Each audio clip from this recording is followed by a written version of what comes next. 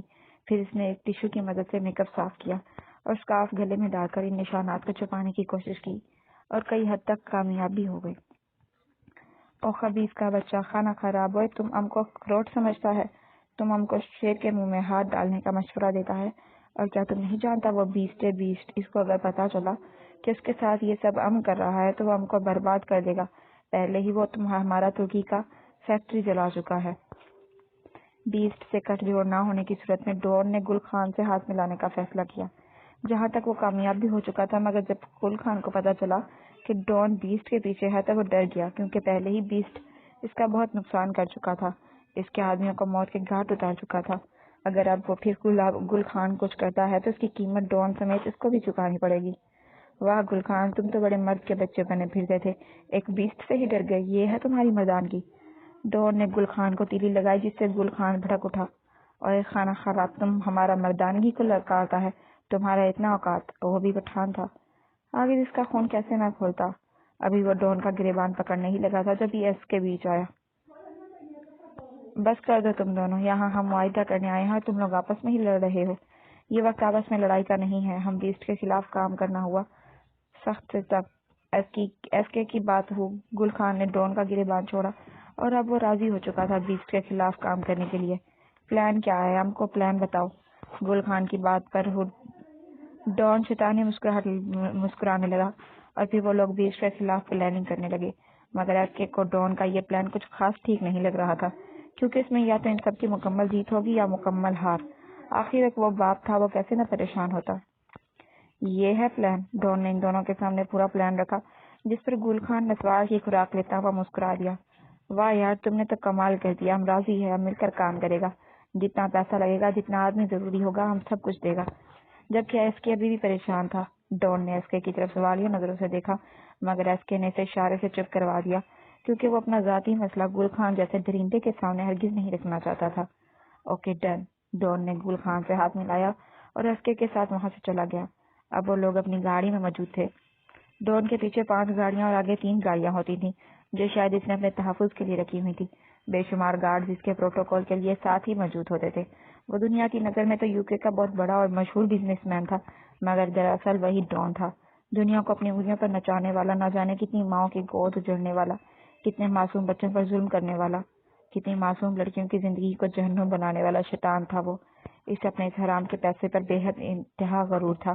سب کچھ تھا اس کے پاس، مگر پھر بھی وہ خود سے یہی کوشش کرتا آ رہا تھا، اگر بیس کی طاقت اس کے ساتھ ہو جائے تو وہ اور بھی زیادہ طاقتور ہو جائے گا۔ کیا مسئلہ ہے تمہارے ساتھ؟ کیا تم میرے پلان سے مطمئن نہیں ہو؟ ڈون نے سگار پیتے ہوئے گھمنڈی انداز سے کہا، جس پر ایس کے اسے دیکھنے لگا۔ ڈون، بات دراصل یہ ہے، اگر یہ جنگ چھڑ گئی تو سب کچھ برباد ہو جائے گا، میرا بزنس، میری دولت اور سب سے بڑھ کر میری اولاد۔ آخر اصلی بات اس کے منہ میں آ ہی گئی تھی، جس پر ڈون نے چشمہ اتارتے ہوئے مسکراہٹ اچھالی۔ اوہ تو یہ مسئلہ ہے، یہ تو واقعی بڑا پیچیدہ مسئلہ ہے، کچھ تو سوچنا پڑے گا۔ اس کے شاید پچھتا رہا تھا اس حقیقت بتا کر، جبکہ ڈون کے اس گھٹیا دماغ میں بہت سے خیالات گھوم رہے تھے۔ ماہی عریشہ کی ایک حرکت نوٹ کر رہی تھی۔ عریشہ جتنی کل خوش تھی، اس سے کہیں زیادہ آج پریشان نظر آ رہی تھی۔ ماہی نے سب کو اس بات سے آگاہ کیا تھا کہ عریشہ مینٹلی طور پر ڈسٹرب ہے، اس لیے جس مقصد سے وہ لوگ یہاں آئے ہیں وہ مقصد پورا کیا جائے۔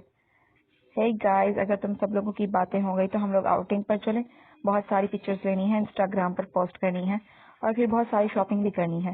ماہی کی بات پر سب اتفاق کر گئے اور تیار ہونے اپنے کمرے میں چلے گئے، جبکہ ماہی بھی اپنے کمرے میں انٹر ہی ہوئی تھی جب اس کو لگا کہ اس کے پیچھے کوئی ہے۔ جیسے اس نے مڑ کر دیکھا، باہر کوئی نہیں تھا۔ شاید اتفاق ہوگا۔ ماہی وارڈروب سے کپڑے نکال کر چینج کرنے کے لیے بات چلی گئی، تبھی وہ ماسک والا شخص اس کے کمرے میں داخل ہوا اور خوبصورت پھولوں کے بکے ماہی کے بیڈ پر سجانے لگا۔ ایک خوبصورت سا کارڈ وہاں رکھ کر وہ وہاں سے چلا گیا۔ ماہی جب کپڑے چینج کر کے باہر آئی تو اتنے حسین پھول اپنے کمرے میں دیکھ کر حیران ہوئی۔ یہ پھول، ابھی کچھ دیر پہلے تو یہاں ایسے کوئی پھول نہیں تھے، پھر یہ سب